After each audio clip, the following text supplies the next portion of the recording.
Welcome to Lynn Cullen Live. Talk radio without the static. Email your questions and comments to lynncullenshow@gmail.com. And now your host, Lynn Cullen. Hello, and a good morning to all of you living in the real world. Another one bites the dust. I'm talking about a person whose job it is to live in the real world, but comment on the fantasy, terrifying, dystopian world of American politics. Charlie Sykes, who I have come to rely on often to put to words much of what I'm feeling. And it's odd because this is a guy who 2 decades ago, if you'd said his name, I would have said, disgusting.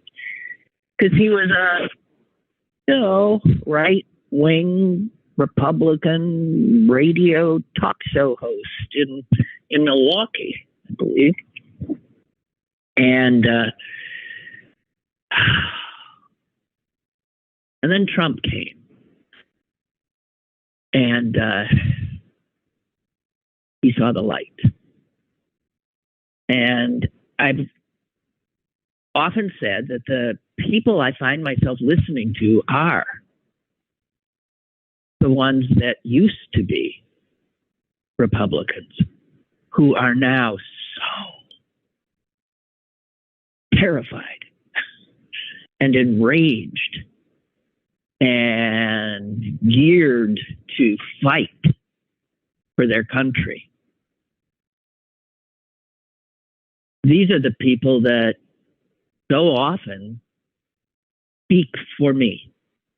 And I had started getting, he puts out an amazing amount of wonderful information on the Bulwark and through Substack. And I, late in the game, came to find that.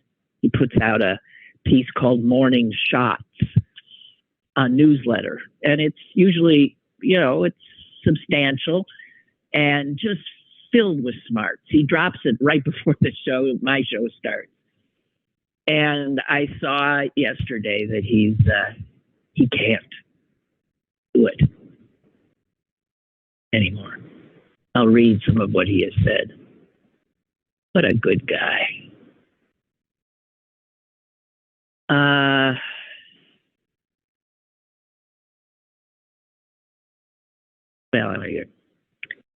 There's always the risk of being overwhelmed by the sheer volume of idiocracy out there.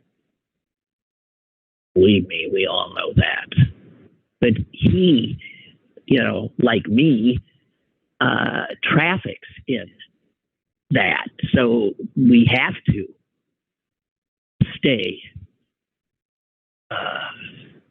with our noses to the grindstone of the horror. And he says this: I think it's easy to lose perspective and sanity by tracking every development, every hot take, every poll and hair on fire outrage. It turns out that having your face pressed up against the fire hose of hackery, lies, and absurdity is not the optimal way of understanding what is actually happening to us.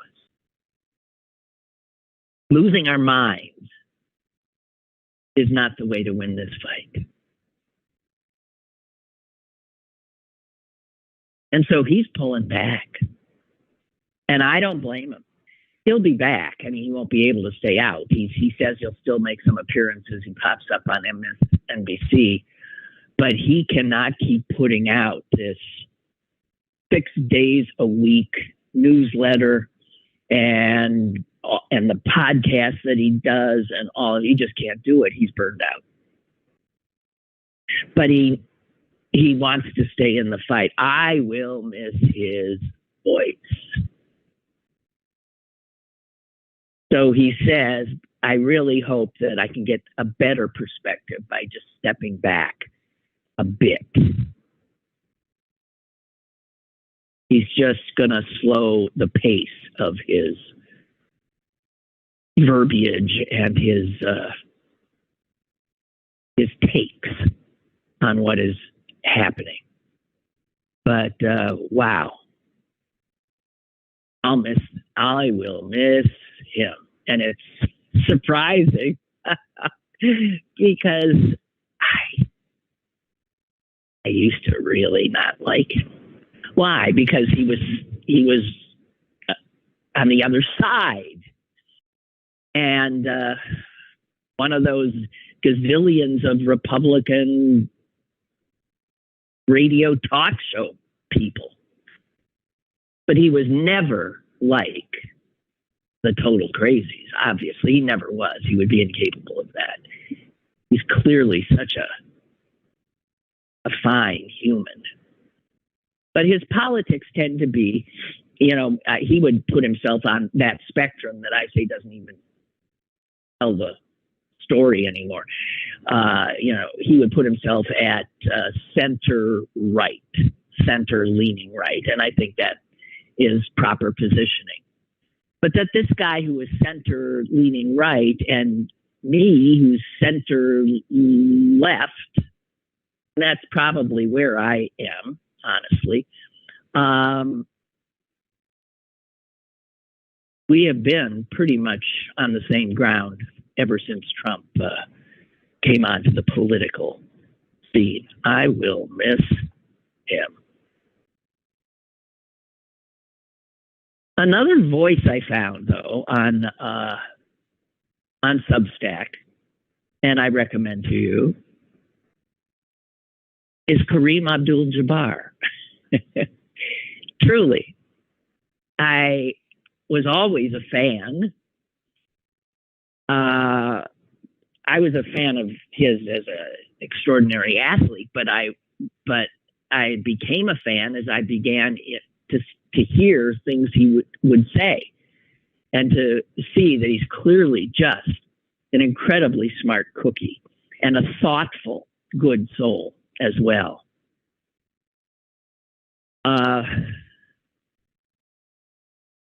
He's really worth looking at, I think. I'm trying to remember what it is I liked. Oh, he had just he pointed out, and I don't see it here on he pointed out that I think he was in a bookstore and he was looking at the biographies, the more current biographies, and something struck him. And it was that the biographies it struck him about just the covers of the book, that the biographies of women, obviously women who are big enough to have a biography or a memoir or an autobiography, who have succeeded in some way, and yet their covers, he saw, all had, while they had pictures of them, the pictures were very different in tone and posture than the pictures that were on the covers of men's biographies and memoirs. Startlingly so. I actually now, I got to get myself to a bookstore, and I want to just see how, I'm sure there aren't a lot of outliers. He just put up 3 pictures of each gender to help buttress his point. He has the Elon Musk book by Walter Isaacson. He's got a book by Patrick Stewart, the actor, and he has a book by another actor, Life in Parts, which is a book about Bryan Cranston. Great actor. And all three of those men's books, the cover is simply the man's face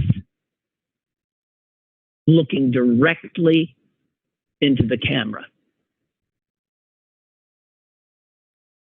Now, the three women books he has are Megyn Kelly, Britney Spears, and Barbara Streisand. And those are all memoirs, I believe. And while they vary, not one of them, the only one that is a head-on look into the camera is Megyn Kelly, but her face, she is reduced. She's nowhere. That face is nowhere near as huge as the men's, and she's wearing very little, so that what you see are, you see cleavage, and it's sort of a torso view. Britney Spears is topless, but covering her breasts, and it's a side view. And Streisand is, it's a beautiful shot of her head, but she ain't looking at you. She's looking down, and it's a very glamorous shot.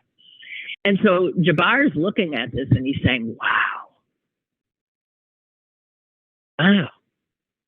So, I mean, there it is right there. The women are treated differently, and they are not treated as just powerful people. That's for men who get to cover the entire space of that cover and look strongly, directly, powerfully at you. The women, glamorous, beautiful, but not powerful. And Jabbar says, wow. He says, I understand that sex sells, but it should be disturbing to us that sexy for women means lots of makeup, cleavage, tight clothes, while sexy for men is just their face. The man's main appeal is looking powerful, thoughtful, intelligent. And it enforces the idea that a woman's main value is her looks, especially in how they appeal to men. And I think he nails it. Anyway, so there's that, for what any of that is worth. Oh, excuse me. I didn't mean to start sighing in your ear so early. Tuesday, because Susan was on. We were talking about this nonsense about Taylor Swift being a PSYOPs agent or something. And then we noted that, in fact, because she travels all over the world and has access to so many important people, that she'd be a great agent. That she could be sending messages and doing all kinds of stuff. What a great cover she has. And then I think Susan said, and in history that there's women have played that role. And then we really couldn't come up with any. I was thinking,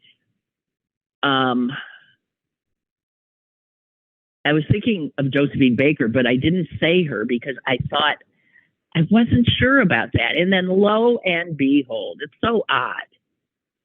I'm reading yesterday the New York Times, and there is this story about some exhibit about the astonishing person that was Josephine Baker. And it does say that when the Nazis came goose-stepping into the picture, and she was on tour. She happened to be in Austria in the early 30s.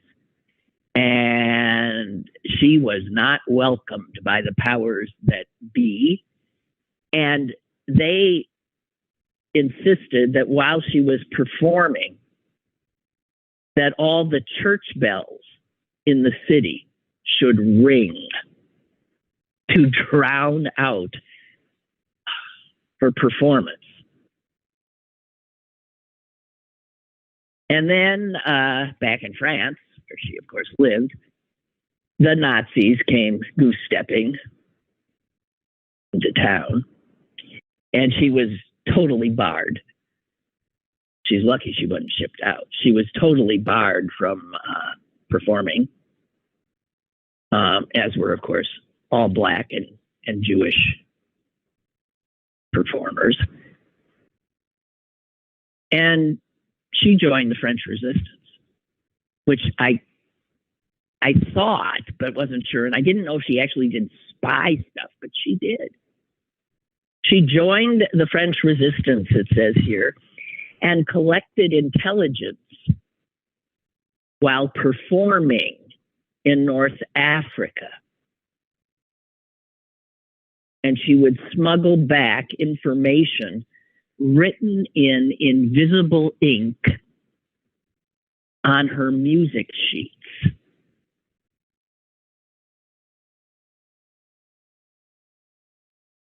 The French, 1961, awarded her the French military honor for bravery in wartime. I can't do the French are. The Croix the Cross of War, I guess that would mean, right? So yeah, there's that. I just wanted to follow up on that. Milton says, I too am a fan of the Renaissance man, Mr. Jabbar. Wow, that is what he is. But not in the way most folks appreciate him. Not as an elite athlete, not as a great civil rights commentator and leader, but as an author, really, of 3 fictional titles centered around the ongoing adventures of one Mycroft Holmes, the brother of Sir Conan Doyle's world's greatest detective, Sherlock Holmes. He writes mysteries with co-author Anna Waterhouse. Mr. Jabbar captures the authentic feel of the classic Holmes novels. Wow. He is a true talent. He is amazing. I worry about him. He'd had some health issues recently, and he also had a fall. You know, my husband, ex, grew up in Plainfield, New Jersey, and he was a basketball player, high school basketball player. And his team played the team that Lou Alcindor was on. I don't know what his high school was, but they played. I don't know if my ex directly played against him, but yeah. I mean, the ages work out totally. It works. I mean, he wasn't lying. He just happened to say that, yeah, Lou Alcindor, yeah, we played that team. Well, geez. Well, if I played him, I'd definitely say something about it. Oh, God. So, what else? The Washington Post is doing a hell of a immersive look at the National Football League and its treatment of its athletes who have been injured, especially concussively. As you know, the NFL for years, sort of like the tobacco companies, kept, up this constant line of patter that nobody's getting hurt here. Yeah, you get your bell rung, you get right back in, nothing proud of this. And then, this African immigrant working in Cyril Wecht's morgue down here in Pittsburgh got a body in one day, and it was the body of a football player, Mike Webster, good old Wisconsin farm kid. He was the center for the great teams of the 70 Pittsburgh Steelers. Mike Webster. And he looked at his brain and he saw stuff that made no sense at all. And that was the beginning. It's a great read if you ever want to. And the book is called Concussion by my good friend Jean Marie Laskus. And it upended the NFL's BS.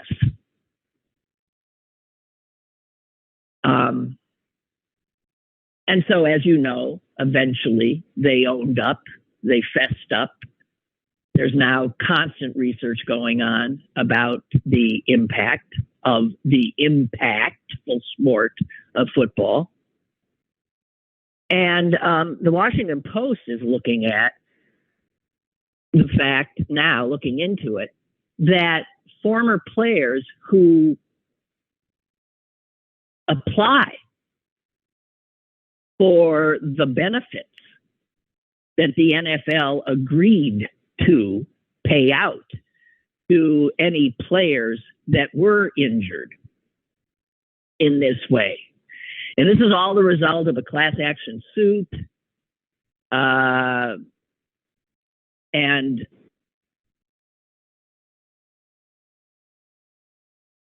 this is after Goodell and the others were called on the fact that they were knowingly lying about the link between the game and brain disease.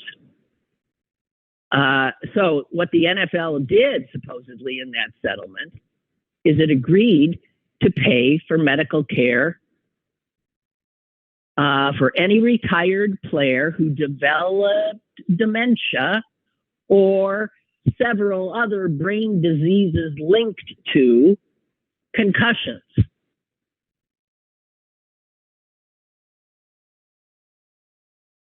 In just the last 7 years, the NFL has had to pay out $1.2 billion.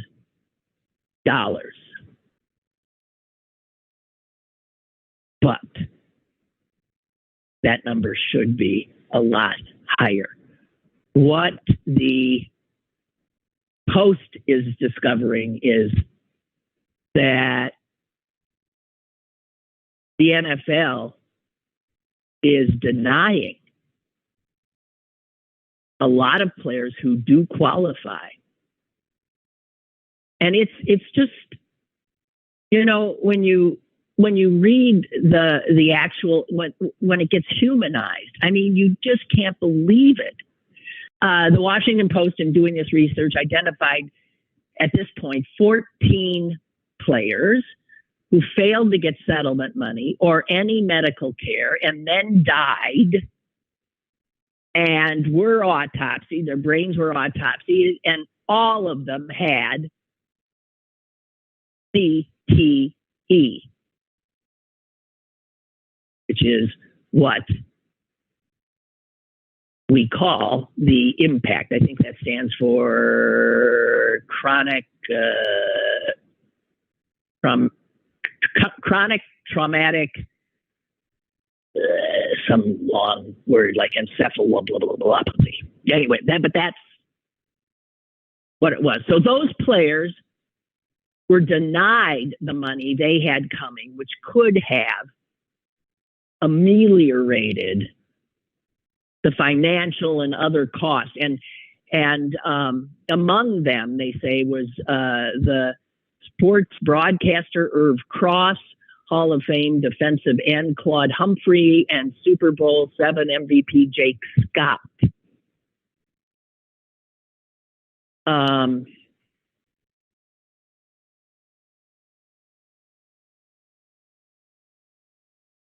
So anyway, the NFL if you're interested in the subject, I do recommend it.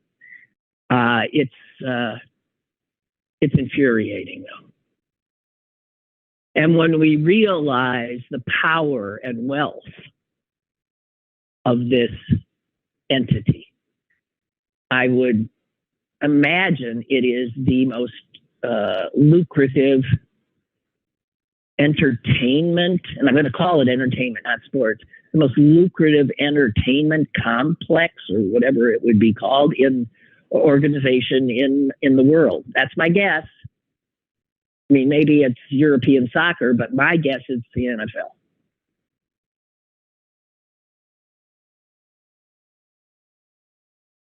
And the entertainment they offer harms many, many players.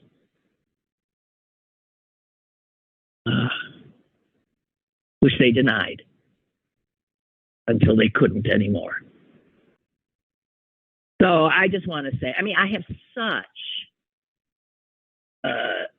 I react with such revulsion to the NFL, even as I enjoy the blood sport they put out, which is, that's showing my lack of character or consistency. Well, my lack of character. In reading, I told you yesterday I was reading this book, The Mayor of Casterbridge. And one of the things that I so love about it is that it's so honest about human foibles. So that while somebody seems to be the most amazing, wonderful man, you see that wonderful man does things that are not right. Or the other guy who seems to be just a horrible, horrible human being is, in fact, he has these other qualities. He's got a good heart, but his anger overtakes him. And you see how we are all so imperfect.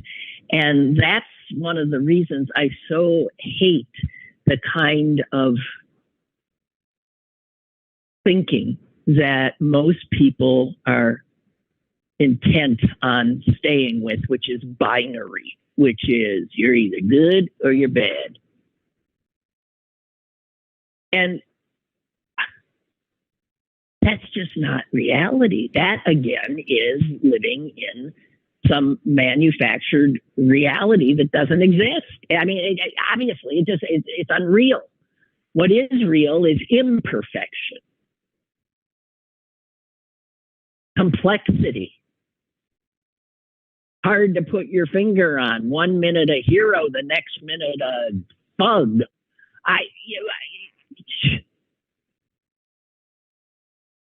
And we all have to guard against that. As I'm saying this, there's this voice in my head, Trump, Trump, Trump. Like, is there any, like, that he is? I have to say that is one person right now that if you were to put him before me, I can find not one little, teeny, weeny bit of something I can identify with as human, as a good human. He just seems overwhelmingly awful. Almost as if you were to write a character like that in a book, you could argue that, well, nobody could be that without any redeeming qualities. Well, okay, name one. He likes dogs? No, he doesn't. He loves his family? No, he doesn't. He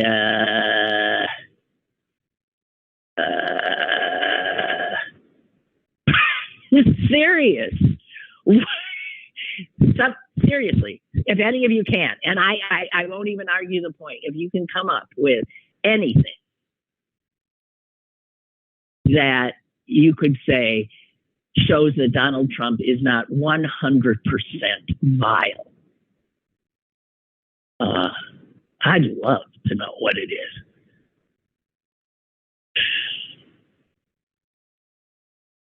Okay, so bringing that and the NFL and entertainment and craziness all together, I have to tell you, yes, last night, I finally watched Taylor Swift perform.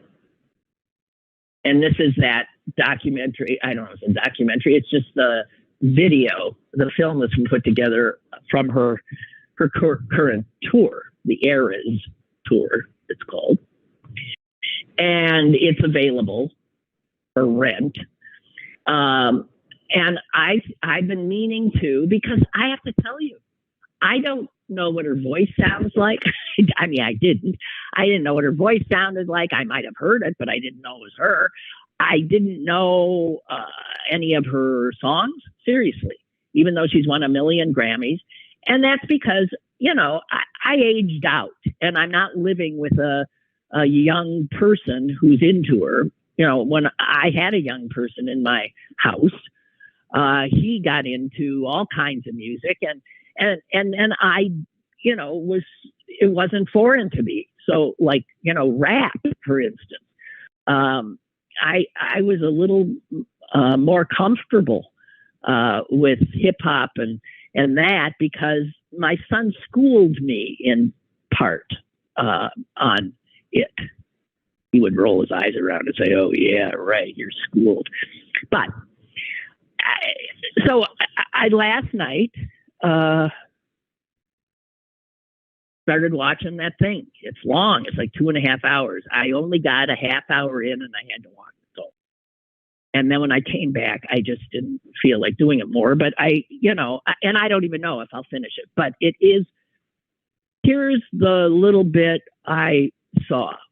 What I saw was an extraordinarily powerful human being. Whoa, she is powerful. And what's bizarre is she's in a stadium that is holding, God, I don't know what, 100,000 people, because it's not just all the stands. It starts with her in SoFi Stadium in LA. And that's like a 4-tiered stadium. It's packed. I mean, the people up in the highest seats, I mean, she would be like a speck, which is why they have the huge cameras and stuff.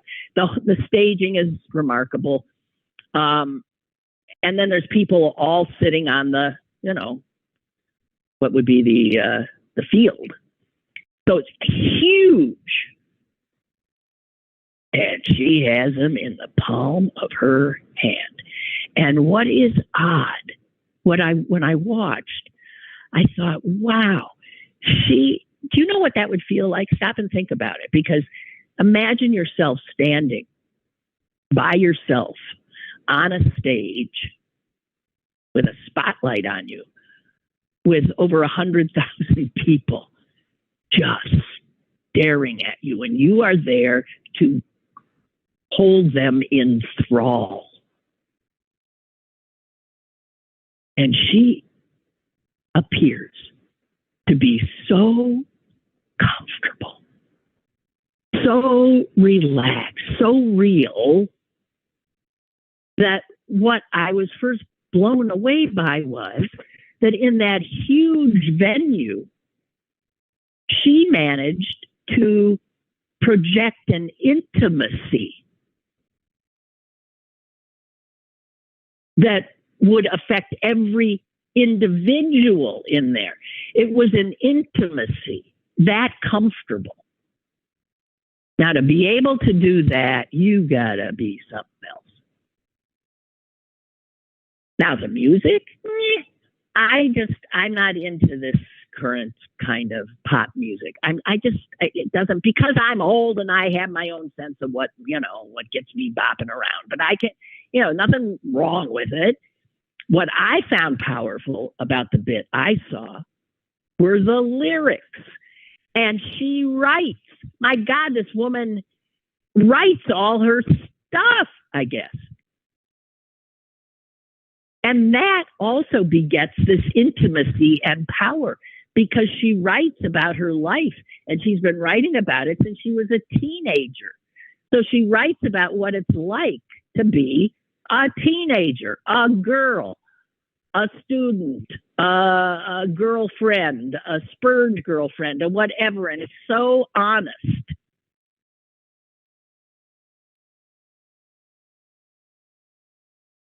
And you can see how all these young people, that she's singing their songs, their lives. And that would bring that level of intimacy.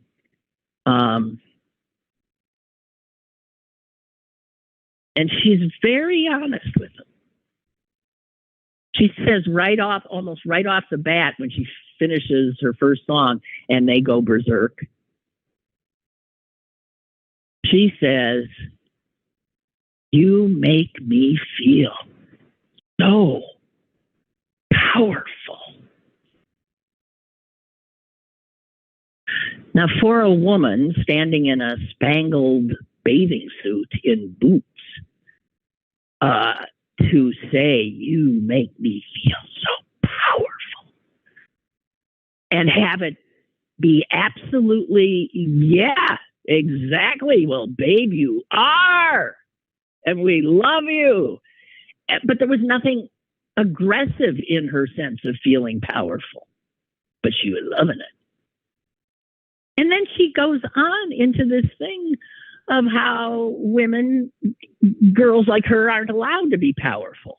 And so she goes into some song where the running line, as I wrote it down, she says, the lyric is, "I'm so sick of running as fast as I can, wondering if I get there quicker if I were a man." So you want to know why she's got all these young girls, and there are guys in the audience too, young people, just bedazzled, smitten, waiting for her to tell them, yes, and now what? She is powerful. There's another lyric she says, "It's okay if I'm mad." That's another thing. Girls aren't supposed to be angry. Girls aren't supposed to be powerful. And then she had a song where she went after all the jerks on the internet, or like the people who are now doing this about her being a secret agent or whatever the hell it is. And she had a song in which the lyrics are, "You need to calm down. You're being too loud." And then I had to walk the dog. But I have to say, wow. The music, I don't, but the lyrics, that's part of the music. I couldn't hum any of these songs, but wow, what a performer, and what a chronicler of a young girl and a young woman's life. And the fact that she's so open and willing to share, again, creates love with her audience and intimacy with her audience and devotion. You bet the Republicans are scared of her. I was reading today. How often do I start a sentence with that? About 10 times the show, I suppose. I was reading today about supposedly what the Republicans are most freaked out about is her endorsing Joe Biden. And then I saw quotes from all kinds of people who follow stuff like that and say, you know, endorsements don't mean anything. Celebrity endorsements don't move the needle. And then they say, but they think there is a Taylor Swift exemption from that rule, that she does move the needle.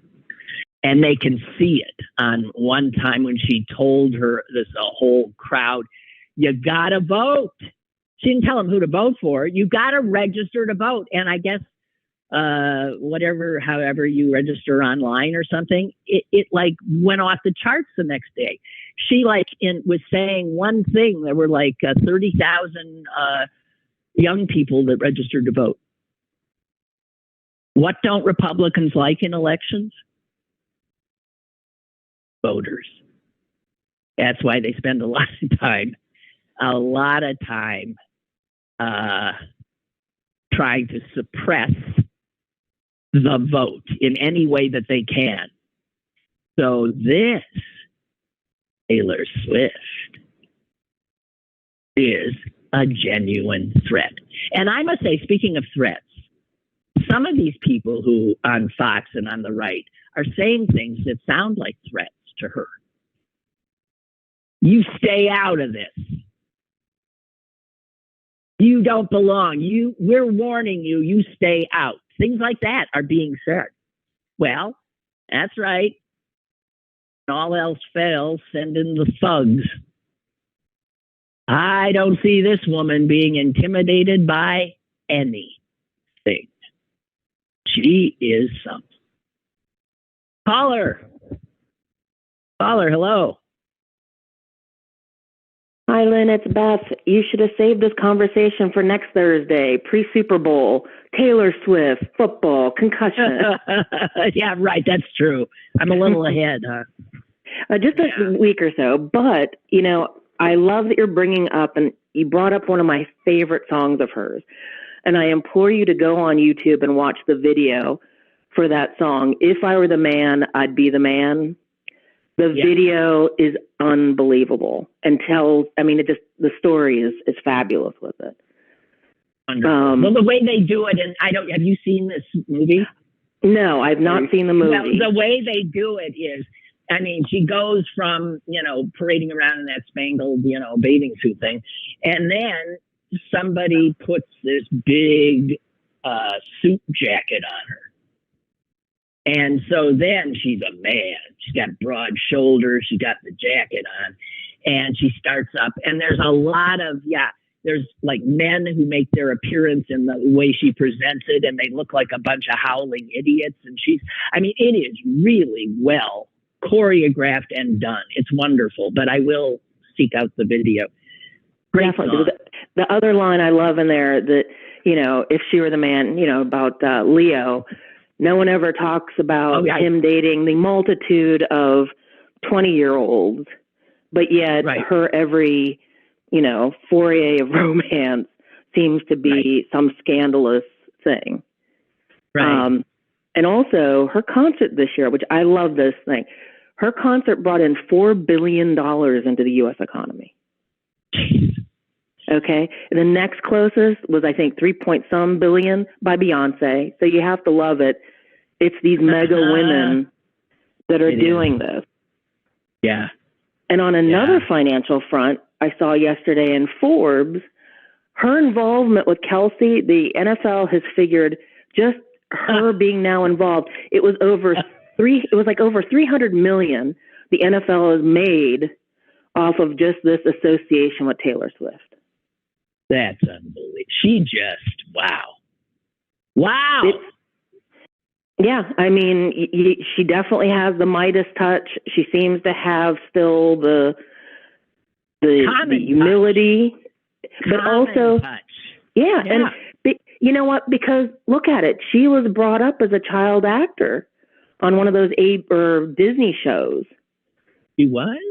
Yeah. Mm-hmm. She was at Disney the same time as Miley Cyrus. She was? Yeah. So, and then after she kind of grew out of the Disney show, then she was going more into the country music, and then she jumped over into the popular mainstream. So, you had a lot of red state people saying, country isn't good enough for you. You have to jump over. So she's been attacked so many times. Meanwhile, you have how many male country artists, they only wish they could jump over into pop music, but they're not condemned the same way. Mm-hmm. She was born in Pennsylvania. Really? That I did not know. Yeah. And my understanding was she was born in Pennsylvania, and her parents realized how talented she was. And I didn't know about the Disney thing. I thought what they did is they moved to Nashville for her. That's my feeling. I don't know. Yeah, I'm pretty sure she was a Disney star. Again, the same time you had Hannah Montana and all that going on, because there's something telling me initially they try to pit Miley against her, and then shockingly they actually I think became friends. Well, see, I think Miley. Okay, I don't know. It says here Taylor spent most of her childhood on an 11-acre Christmas tree farm in Montgomery County, Pennsylvania.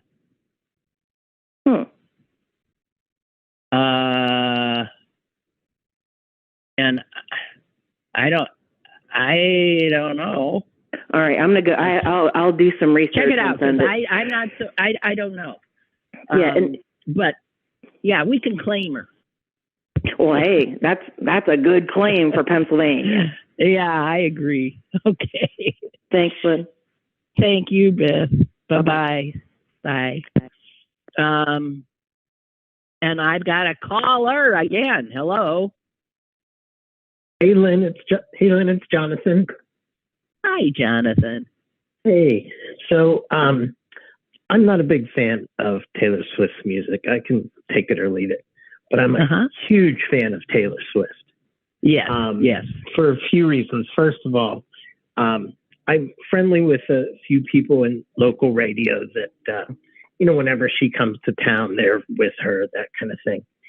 And they say she is just the nicest, the kindest, the most down to earth, makes a big fuss over their kids. The whole, basically everything you could want someone to be. The one they said, the only one who's close to her is Ed Sheeran, as far as being just really sweet and kind and, really nice person. But also, well, I think that I just want to say this is not surprising to me, because as I said, even watching her on stage, even watching her with Travis and with all those cameras on her all the time, you never get the sense of her being a jerk. And how are you able to be that much of a success in this culture, in this world, with all of that money, just cascading off of your every move, and you keep your humanity? Mm-hmm. Whoa. She's like a superwoman in that regard. Yeah. Unbelievable. My favorite photo from this past weekend when the Chiefs won the AFC Championship was during the trophy ceremony. And she is with Kelsey's dad, and her arm is around his shoulders. And and around him, and her head is on his shoulders, and she's beaming, smiling, and it was just such a sweet photo. Just everything you see of her with his family. It's just very sweet. It's very heartwarming. And, I have to tell you, I will be distraught.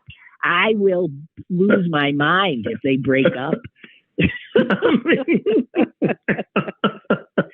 I won't be able to handle that. Yeah. Yeah, I think you're not alone. No, they're so in love. You can see it. It's just amazing. Right. And the other thing I think of when I think of Taylor Swift is imagine the pressure. How many people, I panic when one person is relying on me, like at work, but all the people who are relying on her, not just the fans. Yeah. She could get a sore throat or something. Yeah. You mentioned about the boost to the local economies, like how much she added to the Pittsburgh economy. The restaurants, the vendors, the parking, all of her employees, just relying on her to, be okay and perform and show up for work. The pressure must be unimaginable. But you see her and she's just gliding along, like, when she arrives at the games. I'm always. I have no way of comprehending it. I am an anxious person. For the littlest thing causes unbelievable anxiety in me, and she clearly does not feel that kind of anxiety, or she wouldn't be able to. Anyone would crack. Yeah, holding all that up. Right. Well, she's amazing. She doesn't. She's amazing. She really is. I'm a big fan. I really am. And she.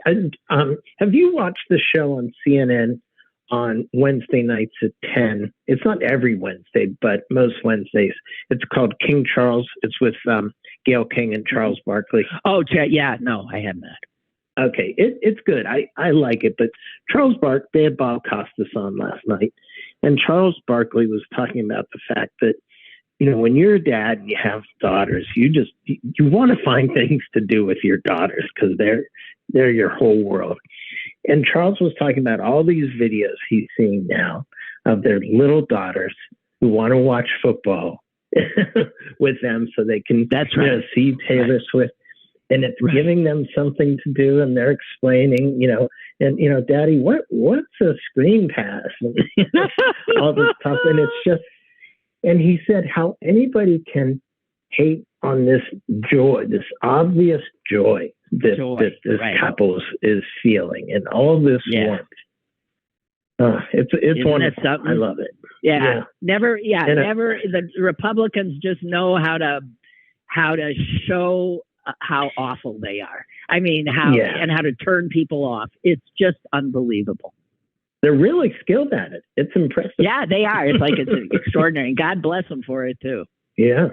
But back to something you said a moment ago, I have a friend who's been a Taylor Swift fan for well over a decade. And we were texting and he said, imagine the songs she might write about this relationship. And I know. said, as long as it's not breakup songs. I know. Please. I know. Exactly. Yeah. Good God. Yeah. I'm hearing it. Yeah. Nice taking Happily ever after. You too. Yeah. Take care. Okay. All right. Bye-bye. Bye-bye.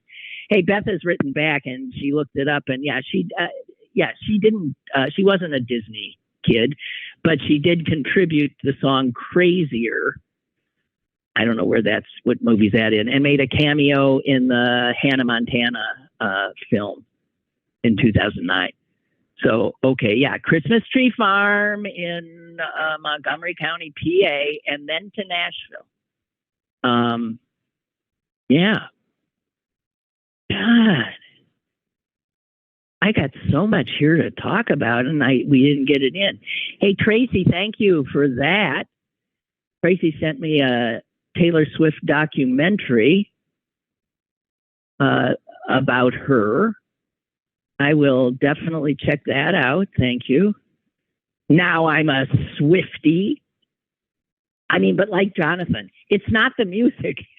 It's the lyrics. It's the lyrics and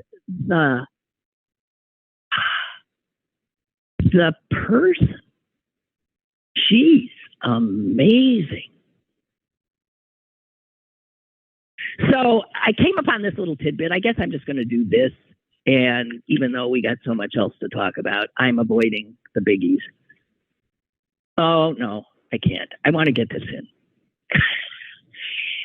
No. Okay. Never mind. Cullen, you can't do this on the air. You're supposed to have figured this out beforehand, honest to Pete. I want to share with you because I really am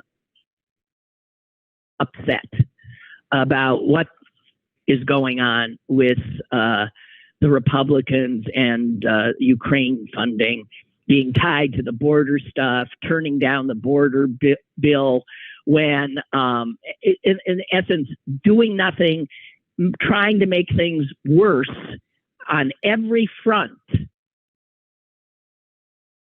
so that Trump, their God and Savior, has something to blame Biden for. Not that he needs reality, but it is unconscionable what they're doing.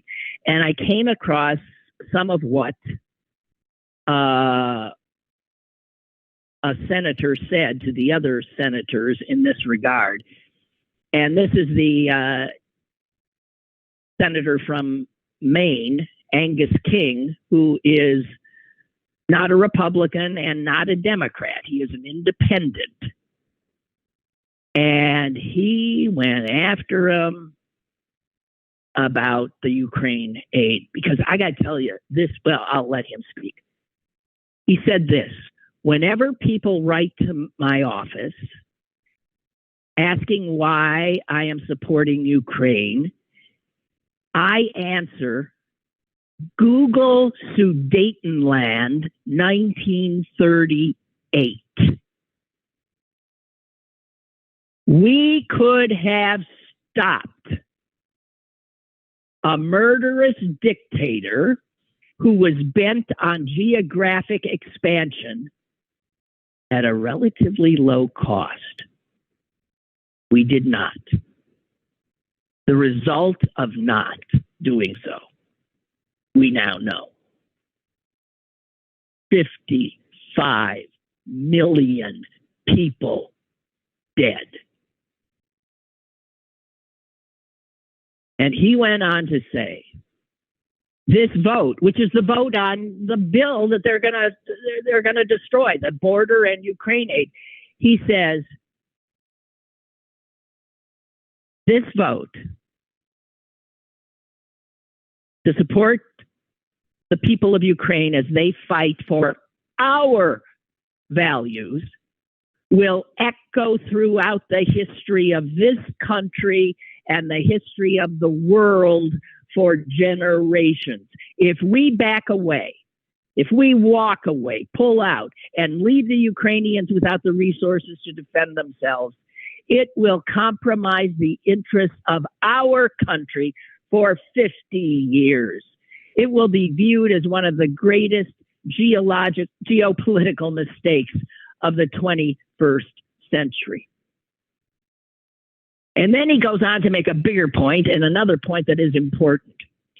He says, you know, we stand astride the world as a leader. And our advantage has always been in being an ally, in our alliances. He goes on to say that's different from the power that China has. China has customers. We have allies. But if we fail here, our allies are going to say, well, wait a minute. You're with us now, but when the going gets tough and you have to maybe have a budget supplemental to stick with us, you're going to walk away. It's going to undermine the confidence. We will undermine the confidence of all of our allies. And in places like Japan and South Korea, they may say we cannot count on America. So we abandon Ukraine. We will have destroyed our ability to negotiate and make deals in the future, because who the heck is going to deal with us if they know we cannot be trusted? What an incredible self-inflicted wound on our country. I have to tell you, this is my fear. And when I say the damage that these Trumpian Republicans are doing to us now, with him not even in power, is extraordinary, because they are essentially doing the work of the man who would gobble up Ukraine and then go for Finland and then go for any place else to rebuild his empire. They are actively in cahoots with Vladimir Putin. And not to see that, wow.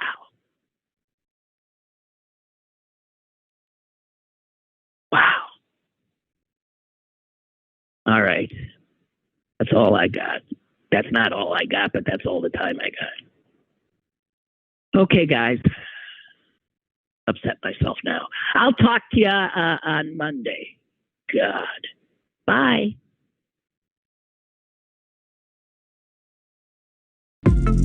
Lynn Cullen Live, Monday through Thursday from 10 a.m. to 11 a.m. and archived at pghcitypaper.com. The opinions expressed on Lynn Cullen Live are those of the host and do not necessarily reflect the viewpoints of Pittsburgh City Paper or its advertisers.